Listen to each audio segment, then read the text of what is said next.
today we are doing an installation of this Pipercross PP1895 Plus filter on this VW Passat 2 litre TDI. So to start off with, you locate where your airbox is and you find the correct size screw to undo all the screws on the airbox.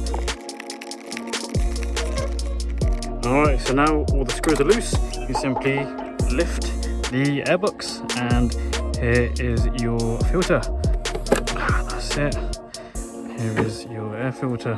So now that the paper filter is now at the airbox, I've just taken the Pipercross filter out of its packet as well to do a quick comparison before installing it. So straight away we can see that the Pipercross air filter is about half the thickness of the paper filter. However, the Pipercross air filter is significantly better as it does allow more airflow into the engine through the airbox rather than the restrictive paper filter.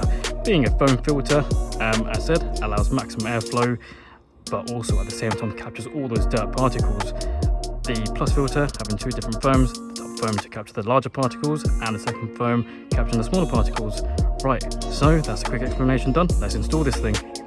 And just a quick one before we do install the Pipercross filter, it's good to give your airbox a quick clean before installing it to make sure that it's all fresh. So now that the airbox has just been cleaned out, you can now install your Pipercross air filter.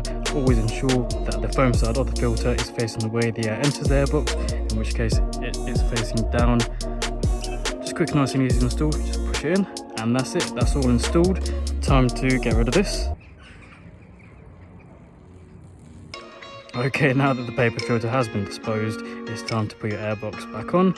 Simply the way you opened it, just put it back on top, line up with the screws are and tighten them up again.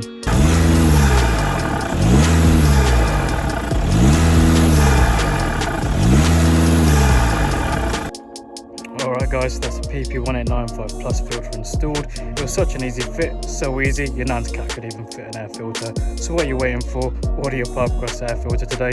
Thank you very much for watching.